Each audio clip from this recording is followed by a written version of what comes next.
नमस्कार दोस्तों, welcome to फाइनेंशाला। आपका बहुत बहुत स्वागत है मेरे चैनल पे।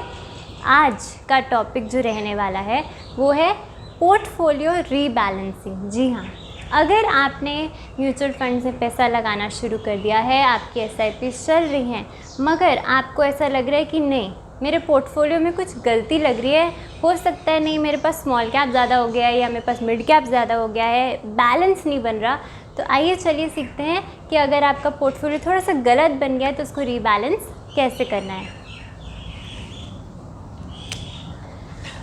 आज का टॉपिक मैं ऊपर लिख रही हूँ कि पोर्टफोलियो में आपके पास कितना आपके पास होना चाहिए लार्ज कैप,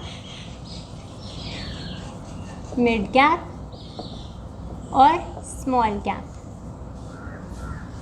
अगर आपने म्यूचुअल फंड का पोर्टफोलियो बनाया है तो कितना उसमें large cap, mid cap, small cap, उनका प्रपोर्शन कितना होना चाहिए, चलिए थोड़ा सा समझने की कोशिश करते हैं। अगर मैंने छोटी सी SIP अमाउंट है कंसिडर किया, जैसे कि सिर्फ 3,000 रुपये मंथली SIP, आप इससे ज़्यादा भी कर सकते हैं। ये सिर्फ अभी एक एग्जांपल चल रहा है ताकि आप समझ जाएं और ख़ुद से भी ये सब कर सकें। अगर आपका SIP अमाउंट इससे थोड़ा कम है, इससे ज़्यादा है, समझने की बात है। एक बार मैंने आपको ये समझा दिया, आपके अच्छे से समझ में आ जाएगा और आप वो भी अपने ऊपर अप्लाई कर सकते हैं। तो आपका जो भी अमाउंट हो, यहाँ पे मैंने एग्जाम्पल के लिए 3,000 रुपये लिए हैं। अगर 3,000 रुपये मेरे पास हैं तो सबसे पहले मैं SIP का 2,000 रुपये का अमाउंट सबसे पहले कंसिडर करूँगी।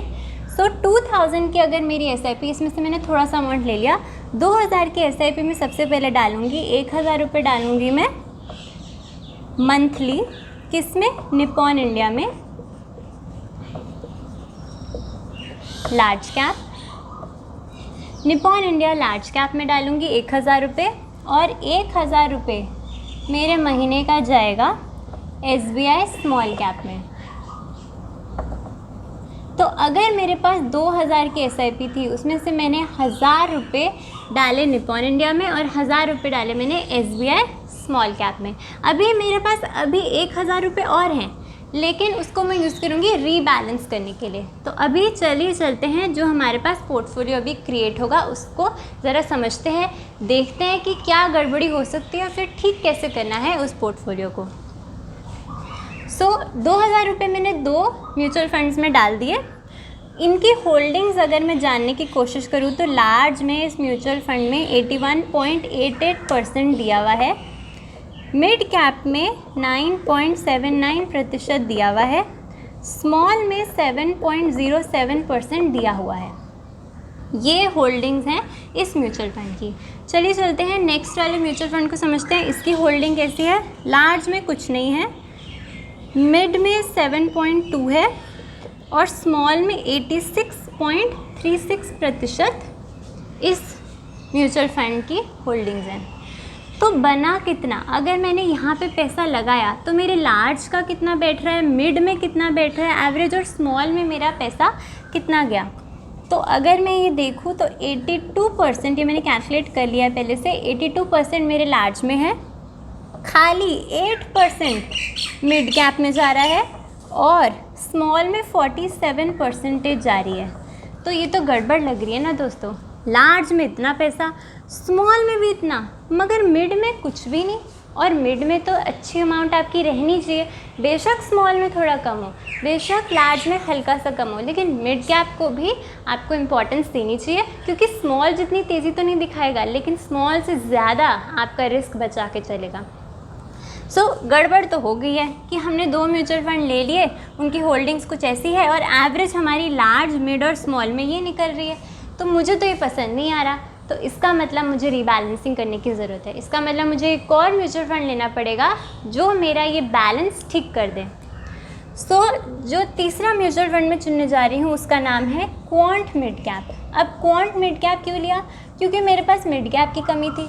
तो उस कमी को पूरी करने के लिए आपके पास जब भी कोई डेफिशिएंसी होती है बॉडी में, विटामिन डी की डेफिशिएंसी हो गई, विटामिन ए की हो गई, जो भी डेफिशिएंसी होती है, आप उसकी दवाई खाते हो। तो बस हमारे म्यूचुअल फंड में जिस चीज़ की कमी थी अब मैं उसको भरूंगी चल के।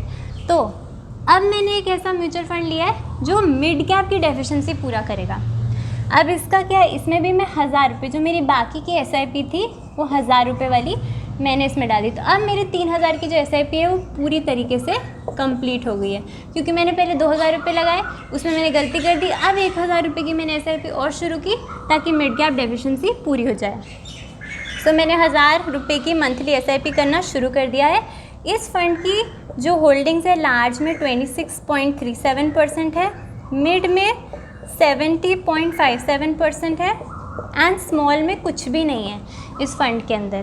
तो अब ये जो मैंने नया फंड डाल दिया है, इसकी होल्डिंग्स कंसिडर करने के बाद अब मेरी एवरेज रिटर्न्स कैसी बन रही है, चलिए चलते हैं देखते हैं।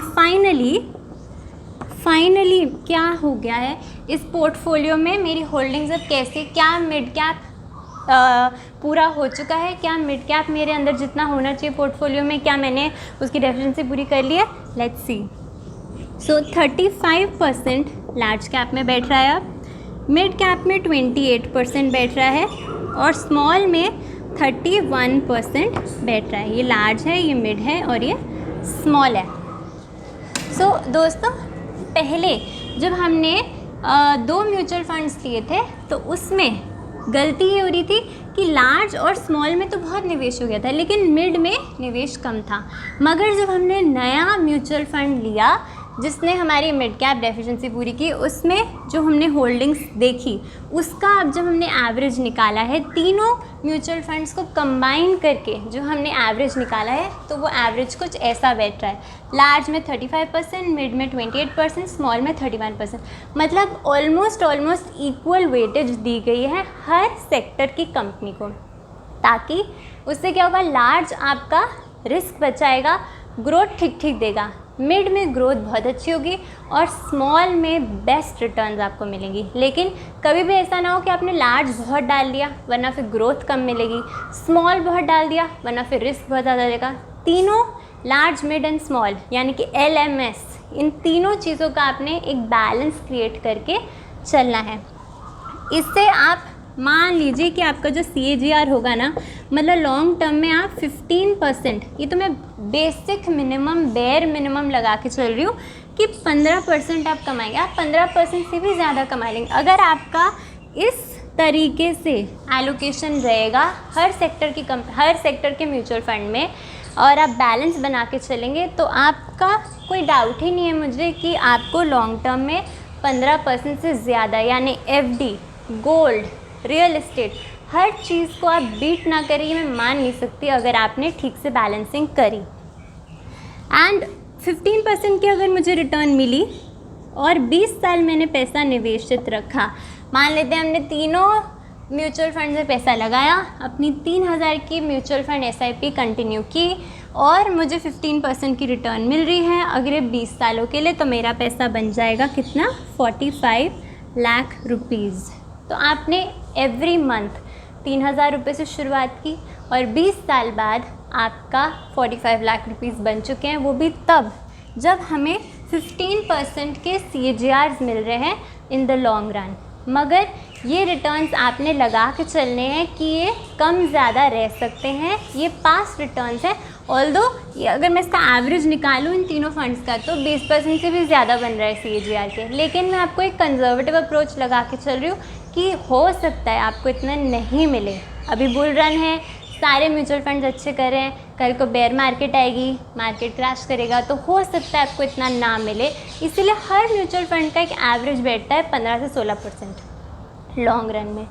तभी मैंने आपको एक बहुत ही सिंपल मगर बहुत ही एक ठीक रिटर्न लगा के मैंने आपकी होप्स ज़्यादा ऊपर करने की कोशिश नहीं की है। बस मैंने यही आपको दिखाया है कि अगर आप बेसिक पैसा, थोड़ा पैसा, थोड़ी रिटर्न्स के साथ भी अगर आप लंबे समय के लिए निवेशित रखें तो आपका पैसा लॉन्ग रन में काफ़ी ज़्यादा बन सकता है।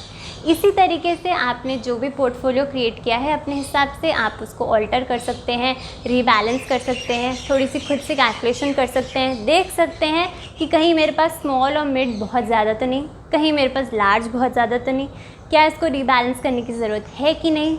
आप अपने हिसाब से लिख सकते हैं और उसको रीबैलेंस कर सकते हैं। वीडियो अच्छी लगी हो दोस्तों तो don't forget to like and ये एक रिकमेंडेशन नहीं है, सिर्फ एजुकेशन के लिए है। मेरा एम यही है कि कोई भी मुश्किल चीज़ आपको आसान भाषा में लिख के बोर्ड पे सिखाना, क्योंकि बोल के भी मैं बहुत चीज़ें बता सकती हूँ लेकिन वो दिमाग में लंबे टाइम के लिए बैठती नहीं है। पर अगर लिख के मैंने आपको कुछ बोला तो हो सकता है ये चीज़ आप लंबे समय के लिए बिठाएं अपने दिमाग में। तो चलिए चलते हैं, आज की वीडियो यहीं ख़त्म करते हैं। Thank you so much for watching, bye.